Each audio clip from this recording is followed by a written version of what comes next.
Luz y sal. Am, a petición de Amaury, un hermano en Cristo Jesús, él dice que Armando Aldusi, un tipo que la verdad es que yo dejé de oír un día que le oí hablar pésimamente mal de los homosexuales. Eh, y peor me cayó cuando se le ocurrió decir que él ya sabía el fin del mundo o la venida del Señor. Ya al Señor ya se le van mucho las cabras, pero bueno, él preguntaba que Armando Aldusi en algún video dijo que la cruz de Cristo debería de poner de cabeza a los psicólogos y que él quería una explicación de alguien que conocía de psicología. Entonces yo tengo el gusto de haber estudiado paralelamente a mi carrera pues cuestiones de psicología porque la misma carrera lo pide y posteriormente te vas especializando porque las materias y las experiencias te lo solicitan, es decir, tienes experiencias de trabajo en las cuales te tienes que involucrar en la psicología, no nada más así como darle la embarrada para lo educativo. Entonces me decía, la cruz, ¿por qué es una locura? Bueno, de entrada, la cruz tiene muchas dimensiones. A mí se me ocurría hablar de demasiadas y ahorita me llegó una última. Y no quiero, la verdad es que no, por cansancio y demás, y ahorita ya decía, ya no, pero vamos a seguir grabando, vamos a hacer algo. Espero que la voz me deje, que mi Señor sostenga y que mi capacidad sea de Él y no mía.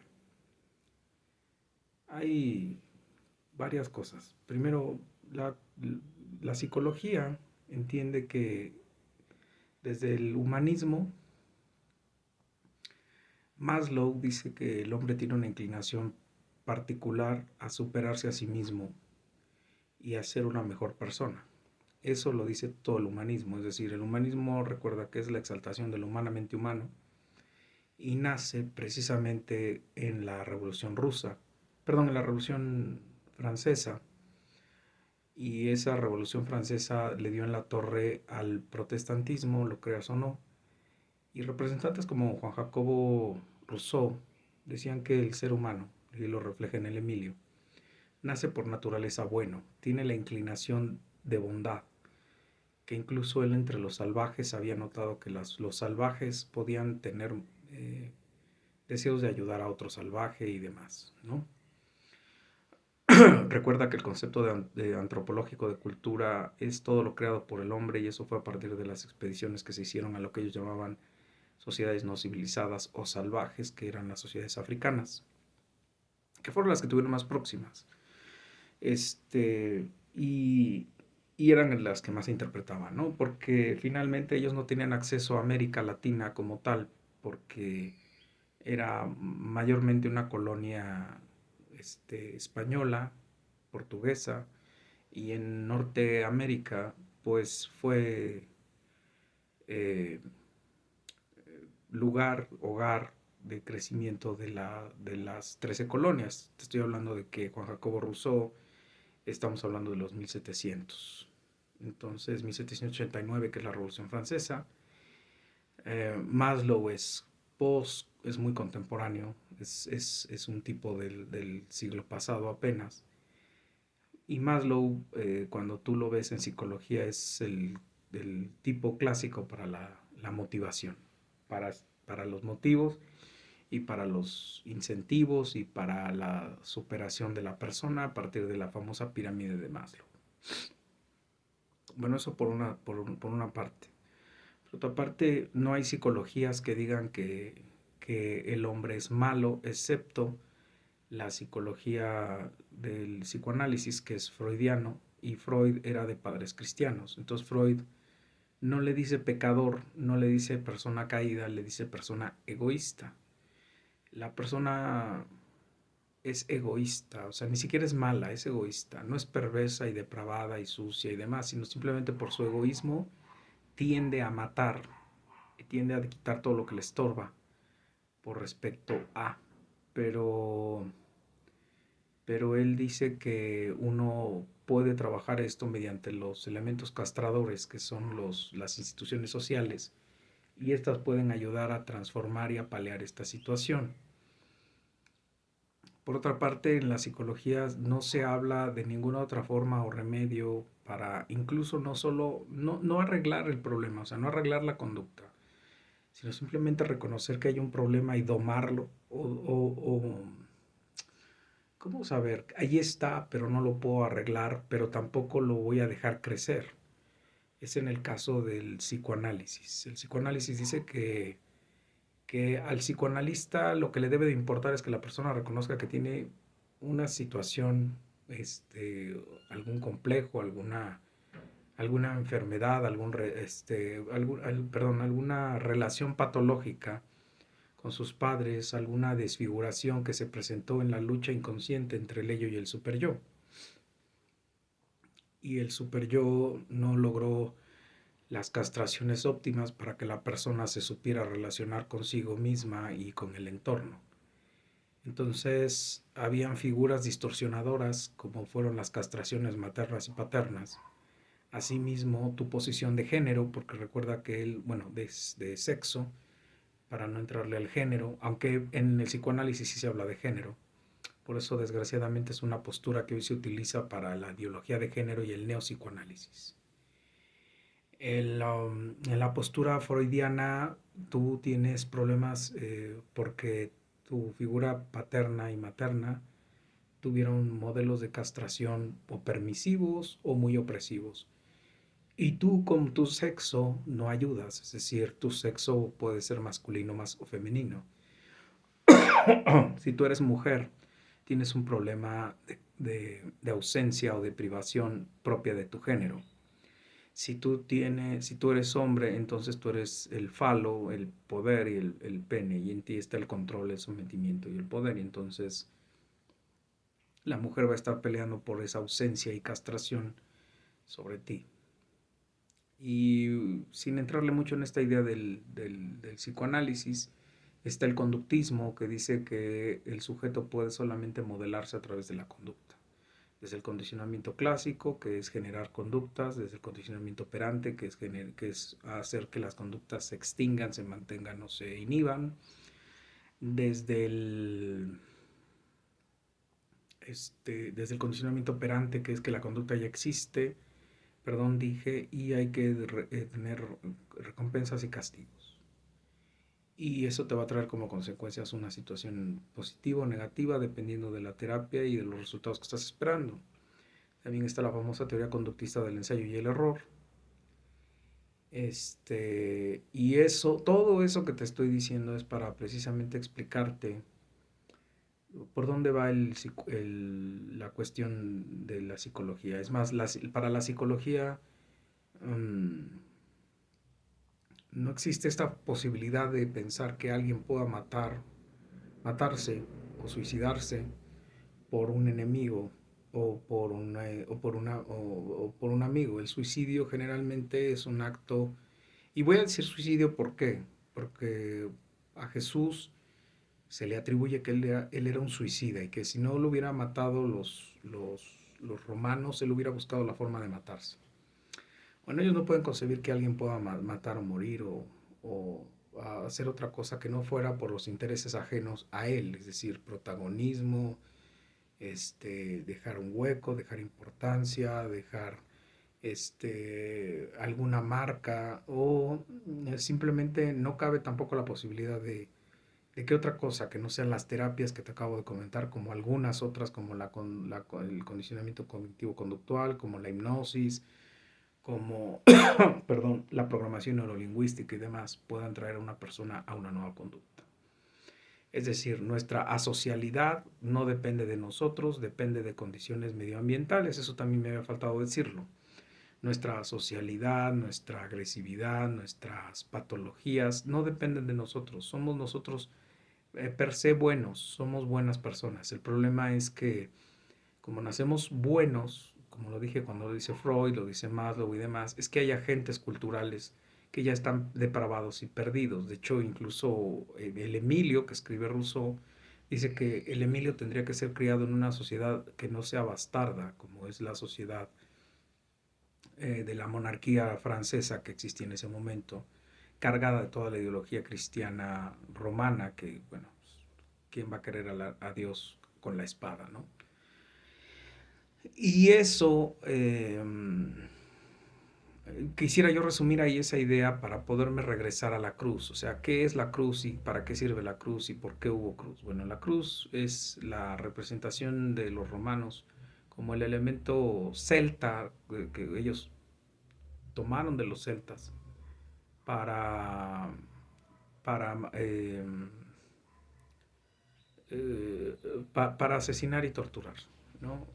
Para matar precisamente a la gente que según ellos era necesario torturar y matar porque eran por delitos que habían cometido, no porque se les había ocurrido. Entonces, la cruz o la idea de la cruz era mostrar al peor criminal que había en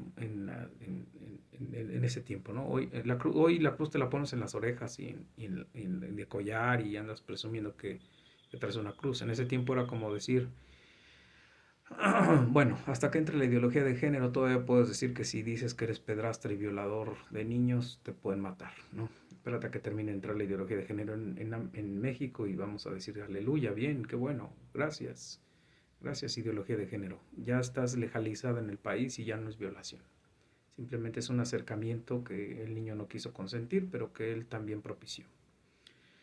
Bueno, la cruz era un acto de salvación y era necesario. Había causas de peso por las cuales había que existir la cruz y era precisamente porque el hombre cayó. El hombre pasó de ser un ser divino, un ser a imagen y semejanza de Dios sin pecado.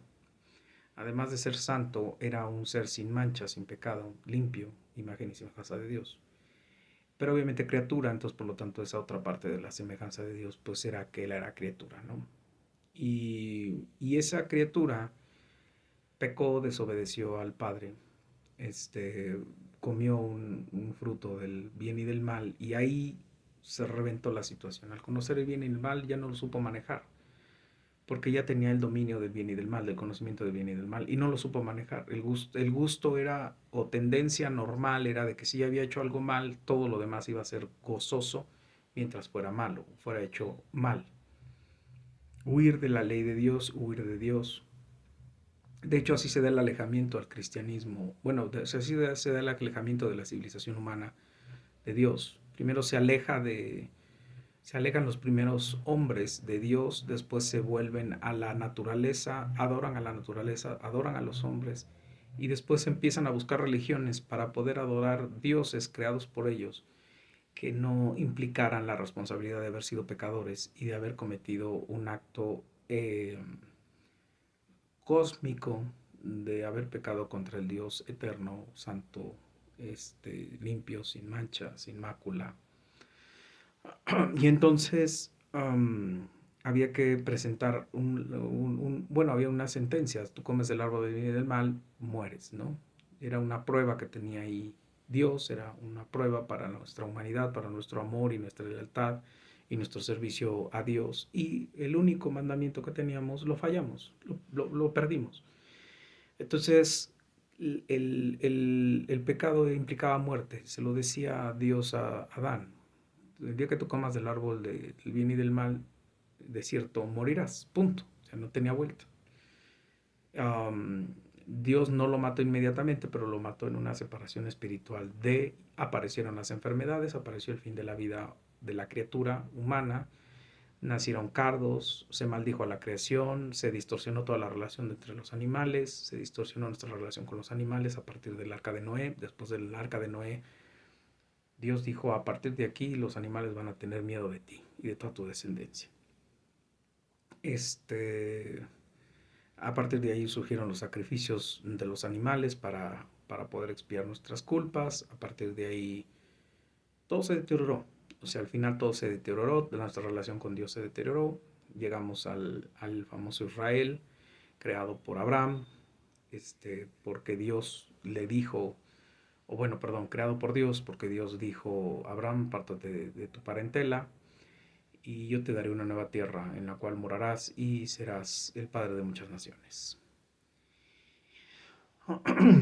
Surge Israel, no voy a hacer la historia muy larga, surge Israel y Israel sacrifica animales para expiar pecados. En realidad lo que hacían los animales era tapar pecados, no pagaban la muerte pero preparaban a la muerte expiatoria única, necesaria y útil según las escrituras y el evangelio, los dos evangelios, que era solamente una condición. Alguien tenía que morir si era que se iban a lavar los pecados de totalmente y para siempre, y eso era, tenía que morir un hombre y un Dios. Como el primer representante federal había sido Adán y no había logrado esto, de mantenerse puro, limpio y casto, entonces aparece el segundo Adán, que es Cristo, pero además es el Cordero perfecto, la muerte sacrificial perfecta, el ser que bajo la idea de que nace humano y Dios, entonces Él puede contener todos los pecados de toda la humanidad redimida y vivir o sufrirlos bajo la parte de la eternidad que le toca sufrir en la eternidad, y morir la humanidad, ese hombre, ese ser humano, morir bajo el aplastamiento del Padre y la burla y el dolor de vivir una vida entre pecadores, tratándolo como un pecador, y al final recibir todos nuestros pecados y servir esa mole de castigo de la ira de Dios en 3 horas. Y eso nos iba a liberar a los que fuéramos predestinados desde la fundación del mundo, desde antes de la fundación del mundo, a ser cristianos y a estar redimidos y a ser salvados y ser nuevas criaturas en Cristo Jesús. Y eso, cuando tú confiesas que el Señor Jesucristo es tu Señor y Salvador, y simbólicamente o en tu interior Dios te bautiza, es decir, Él te arranca el corazón de carne, te arranca el corazón de piedra y te pone el corazón de carne, y a través del Espíritu Santo te da convicción de pecado, te redime, te justifica, te santifica y te glorifica. Entonces tú vas a alcanzar el volver a Dios. Paréntesis, la psicología no cree en Dios. No hay Dios. En la psicología no hay Dios. Esa es otra cuestión que habría que entender. Para ellos el paradigma de Dios es solamente otro elemento castrador que se utiliza para controlar a los sujetos, pero que en realidad no habría que tomarlo en cuenta. Habría que voltear a los agentes castradores sociales, la familia, la madre, la escuela, el padre, las empresas, no sé, la policía, el ejército, la clínica. Michel Foucault habría que revisar historia de la sexualidad, ideología, genealogía del cuerpo, vigilar y castigar, más allá de las palabras y las cosas.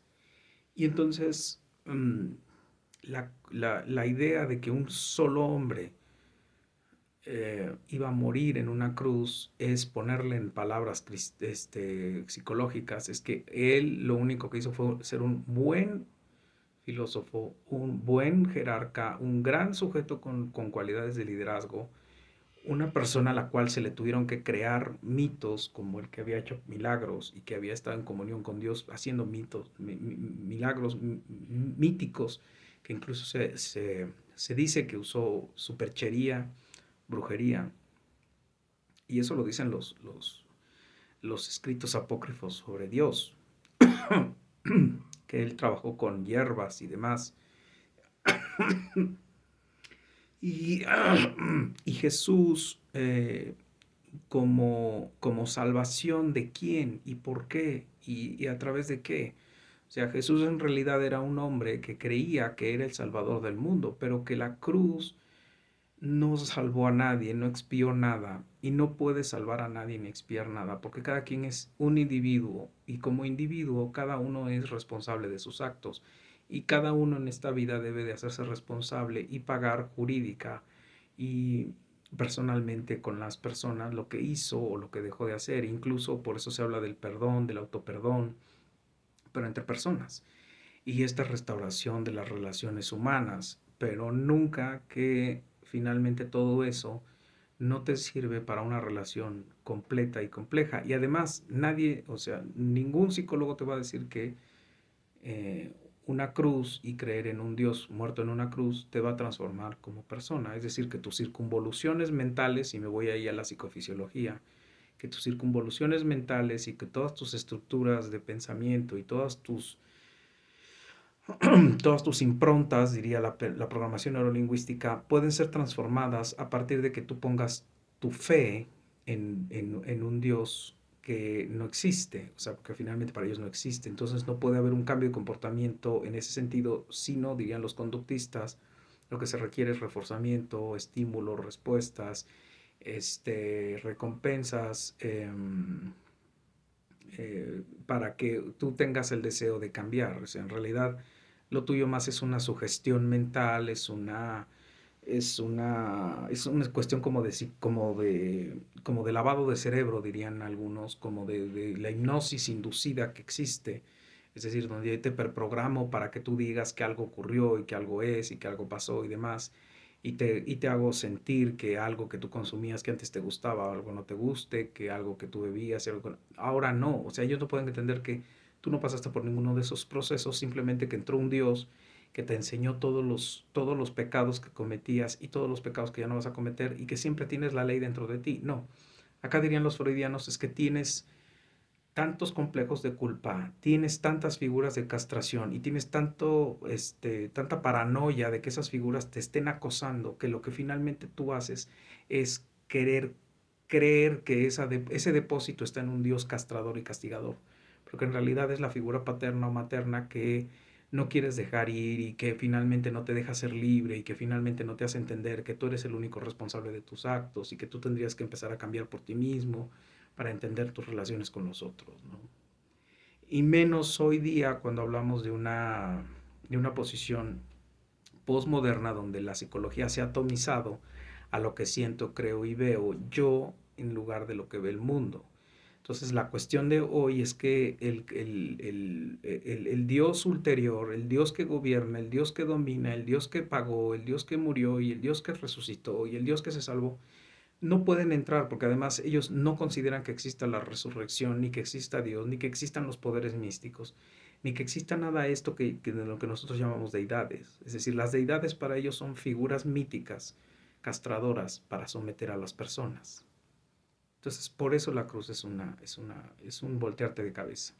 Y no pueden entender que una persona pueda dar un vuelco total de 180 grados de un comportamiento a otro en minutos, horas y días, aunque habrá otros elementos que van a tardar un poco más de tiempo. Lo cierto es que el golpe espiritual, el cambio espiritual es total, o sea, es decir, viene una transformación en la vida.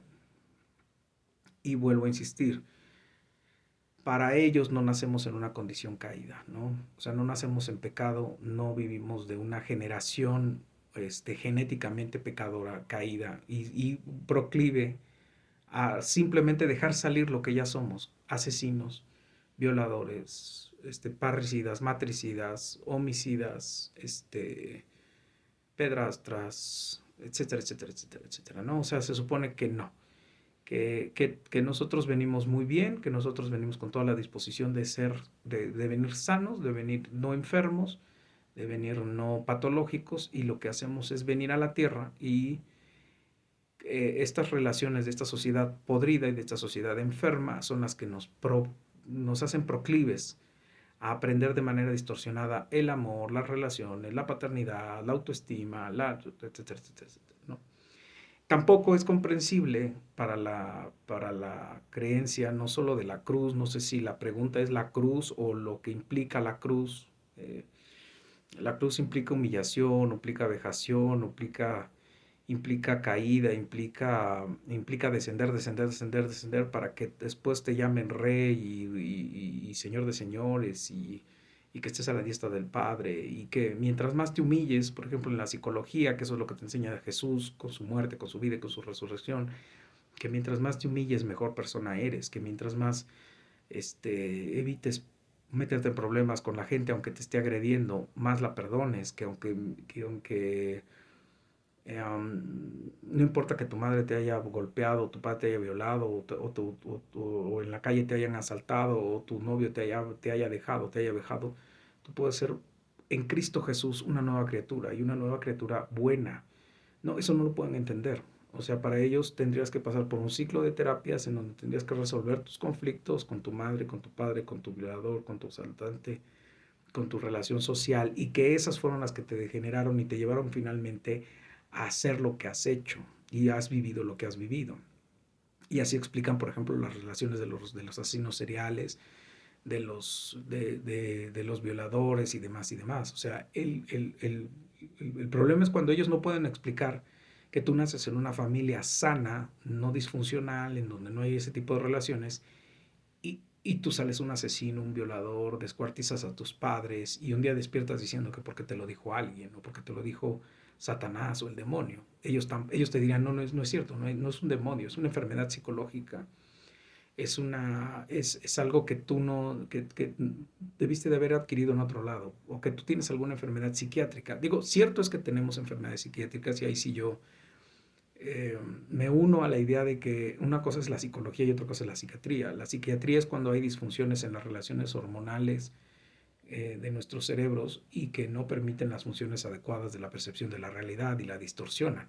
Pero otra cosa es el decir que nosotros nacemos buenos y que nosotros no tenemos nada por dentro que nos haga ser lo que somos. O sea, en realidad nacemos violadores, asesinos, pedrastras, maníaco-depresivos, tendemos incluso a matar y a matarnos en algunos casos porque finalmente no tenemos una relación con un Dios que nos hace saber que somos a imagen y semejanza de Él, que no nos pertenecemos a nosotros, que le pertenecemos a Él, y que si en caso de que Él quita la vida, pues se la quitó, y si en caso de que Él, etcétera, etcétera, ¿no?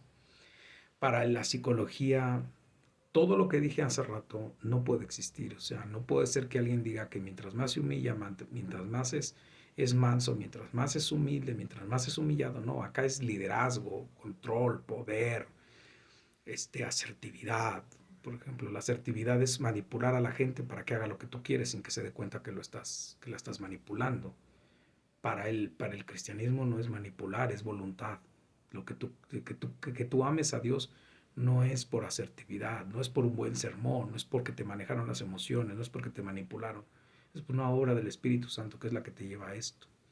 Ellos no creen en eso, no pueden entender que mientras más te sobajes, mientras más te calles, mientras más te humilles, mientras menos pidas, mientras menos desees, mientras menos busques tu satisfacción y tu autorrealización y tu autodeseo, Abraham Maslow, más en Cristo eres, y mejor, y más glorificado eres, y mejor persona eres, ¿no? Es decir, eso tampoco coincide con esta otra idea, ¿no? En la idea de la autoestima y del amor y de la heteroestima, es que tú mereces y tú debes de ser tratado como un ser humano, y el ser humano debe de ser tratado con amor, con respeto, con cuidado y con atención, pero no por ser imagen y semejanza de Dios, sino por el hecho es de que Él se lo merece, es decir, se lo merece.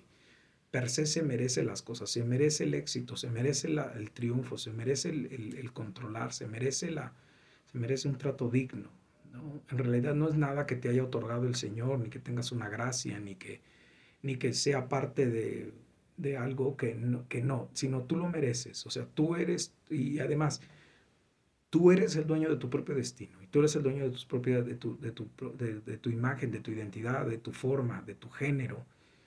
En la psicología eso tampoco entra, ¿no? La psicología dice no. Perdón, eso entra en la psicología, en la cruz no. En la cruz no tenemos derecho a pensar por nosotros mismos, ni creer por nosotros mismos, ni desear por nosotros mismos. Siempre tiene que ser todo consultado al Padre, al Hijo y al Espíritu Santo. ¿Y cómo lo consultamos? A través de la Biblia. Y entonces a través de ella entendemos quiénes somos, qué merecemos, qué no merecemos. Y en Cristo Jesús hacemos las cosas para honrar y glorificar a nuestro Dios. Pero no estamos bajo la idea de la psicología motivacional, ni de la psicología de la autoestima, ni de la estereoestima. Es decir, no somos ni merecedores de nada, ni nos logramos en nada, y no nacemos buenos por naturaleza, ¿no? Y además la cruz no nos limpia, según la psicología, de nada, ni nos cura de nada. Necesitamos la terapia psicológica que nos enseñe cuál es nuestro trauma, nuestro problema, y o lo controlemos o lo extingamos en el caso de las conductas y el conductismo. A través del condicionamiento operante, una vez que existe ya la conducta, hay que extinguirla en base al premio y castigo, controlar y manipular estas cuestiones. Bueno, espero haber sido claro a Mauri y a todos los que quieran ver esto y les sea útil. Pues luz y sal.